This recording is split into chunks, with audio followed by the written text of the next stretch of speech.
confronted the problem head-on. Under our new Phase 1 agreement, Phase 2 is starting negotiations very shortly.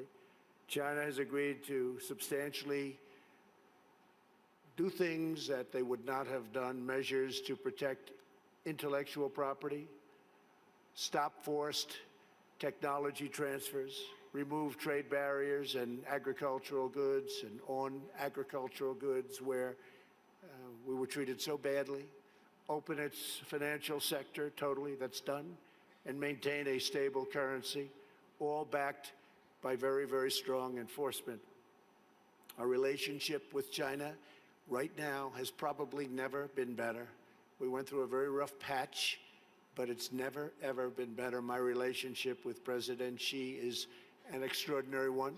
He's for China, I'm for the U.S., but other than that, we love each other.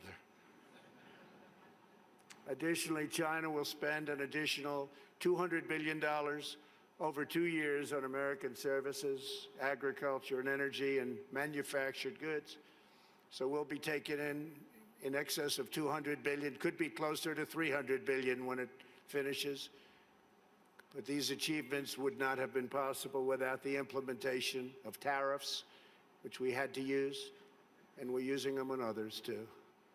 And that is why most of our tariffs on China will remain in place during the Phase 2 negotiations.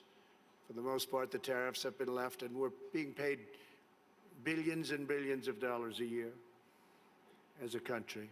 As I mentioned earlier, we ended the NAFTA disaster, one of the worst trade deals ever made, not even close, and replaced it with the incredible new trade deal, the USMCA, that's Mexico and Canada. In the nearly 25 years after NAFTA, the United States lost 1 in 4 manufacturing jobs, including nearly 1 in 4 vehicle manufacturing jobs. It was an incentive to leave the country. The NAFTA agreement exemplified the decades-long failures of the international trading system. The agreement shifted wealth to the hands of a few, promoted massive outsourcing, drove down wages, and shuttered plants and factories by the thousands. The plants would leave our country, make the product, sell it into our country. We ended up with no jobs and no taxes. Would buy other countries' product. That doesn't happen anymore. This is the wreckage that I was elected to clean up. It's probably the reason I ran for president more than any other thing, because I couldn't understand why we were losing all of these jobs to other countries at such a rapid rate. And it got worse and worse, and I think it's probably the primary reason that I ran, but there are other reasons also. And to replace with a new system that puts workers before the special interests, and the special interests will do just fine, but the workers come first. Our brand new USMCA is the result of the broadest coalition ever assembled for a trade agreement. Manufacturing, agriculture, and labor all strongly endorsed the deal. And as you know, it just passed in Congress overwhelmingly. It shows how to solve the 21st century challenge we all face, protecting intellectual property, expanding digital trade, reshoring lost jobs, and ensuring rising wages and living standards. The United States has also concluded a great new trade deal with Japan, approximately $40 billion, and completely renegotiated our deal with South Korea. We're also negotiating many other transactions with many other countries. And we look forward to negotiating a tremendous new deal with the United Kingdom. Have a wonderful new prime minister, wants very much to make a deal, as they say. To protect our security and our economy, we are also boldly embracing American energy independence. The United States is now by far the #1 producer of oil and natural gas anywhere in the world, by far. It's not even close. While many European countries struggle with crippling energy costs, the American energy revolution is saving American families $2,500 every year in lowering electric bills, and numbers that people said couldn't happen. And also, very importantly, prices at the pump.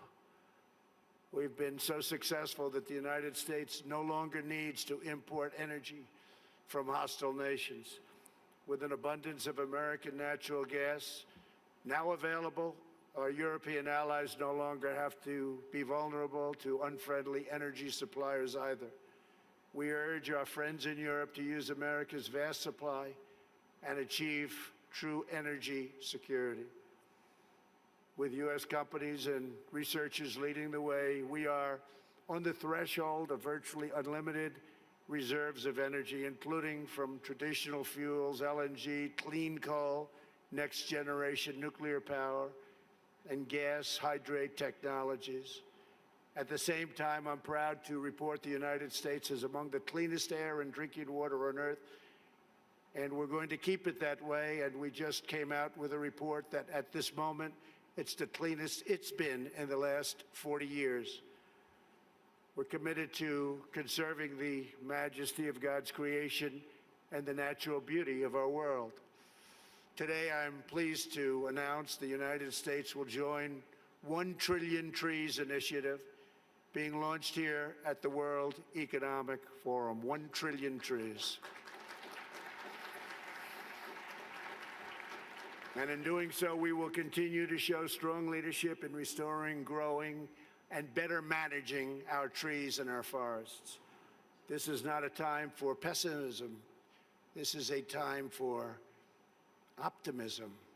Fear and doubt is not a good thought process, because this is a time for tremendous hope and joy and optimism and action. But to embrace the possibilities of tomorrow, we must reject the perennial prophets of doom and their predictions of the apocalypse. They are the heirs of yesterday's foolish fortune tellers, and I have them, and you have them, and we all have them. And they want to see us do badly, but we don't let that happen. They predicted an overpopulation crisis in the 1960s, mass starvation in the 70s, and an end of oil in the 1990s. These alarmists always demand the same thing: absolute power to dominate, transform, and control every aspect of our lives. We will never let radical socialists destroy our economy, wreck our country, or eradicate our liberty. America will always be the proud, strong, and unyielding bastion of freedom. In America, we understand what the pessimists refuse to see: that a growing and vibrant market economy focused on the future lifts the human spirit and excites creativity, strong enough to overcome any challenge by far. The great scientific breakthroughs of the 20th century, from penicillin to high-yield wheat to modern transportation and breakthrough vaccines, have lifted living standards and saved billions of lives around the world. And we're continuing to work on things that you'll be hearing about in the near future, that even today, sitting here right now, you wouldn't believe it's possible, that we have found the answers. You'll be hearing about it, but we have found answers to things that people said would not be possible, certainly not in a very short period of time. But the wonders of the last century will pale in comparison to what today's young innovators will achieve, because they are doing things that nobody thought even feasible to begin. We continue to embrace technology, not to shun it. When people are free to innovate, millions will live longer, happier, healthier lives. For 3 years now, America has shown the world that the path to a prosperous future begins with putting workers first, choosing growth, and freeing entrepreneurs to bring their dreams to life. For anyone who doubts what is possible in the future, we need only look at the towering achievements of the past. Only a few hundred miles from here are some of the great cities of Europe, teeming centers of commerce and culture. Each of them is full of reminders of what human drive and imagination can achieve. Centuries ago, at the time of the Renaissance, skilled craftsmen and laborers looked upwards and built the structures that still touch the human heart. To this day, some of the greatest structures in the world have been built hundreds of years ago. In Italy, the citizens once started construction on what would be a 140-year project, the Duomo of Florence. Incredible, incredible place. While the technology did not yet exist to complete their design, city fathers forged ahead anyway, certain that they would figure it out someday. These citizens of Florence did not accept limits to their high aspirations, and so the Great Dome was finally built.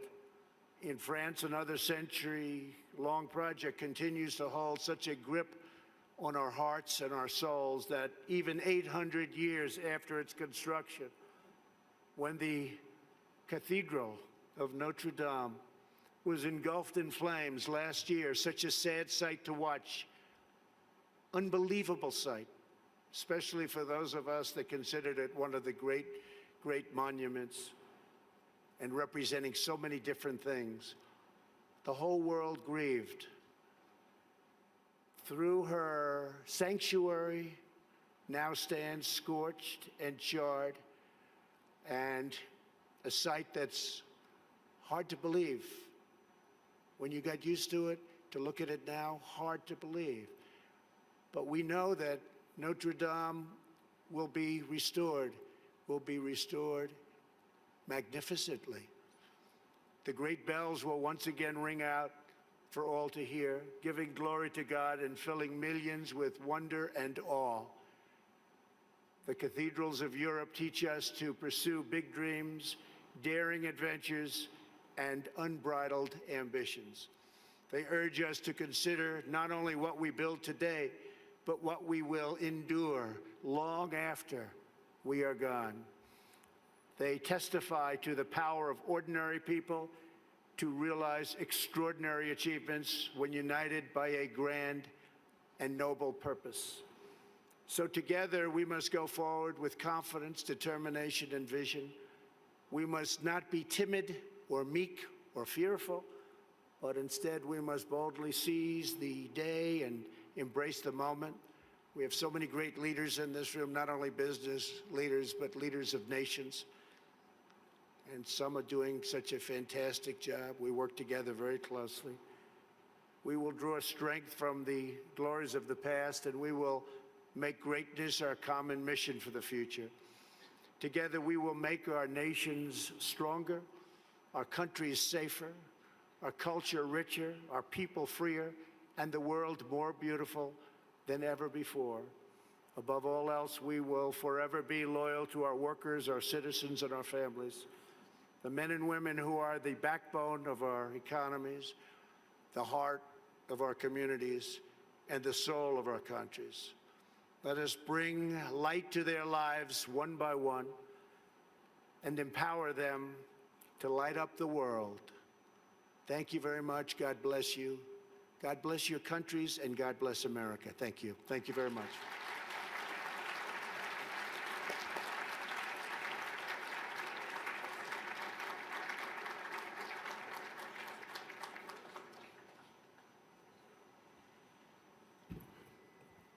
Mr. President, thank you for your speech and congratulations for what you have achieved for your economy, but also for your society. We discuss here very intensively the question of inclusiveness, but all your politics certainly are aiming to create better inclusiveness for the American people. I want to thank you personally, particularly for injecting optimism into our discussions. We have many problems in the world, but I think we need, as you said, we need dreams. And we have all the capabilities, technology, leadership to realize those dreams. So thank you again, Mr. President, for having joined us here at the opening of the 50th anniversary of the World Economic Forum. Do you want to do questions?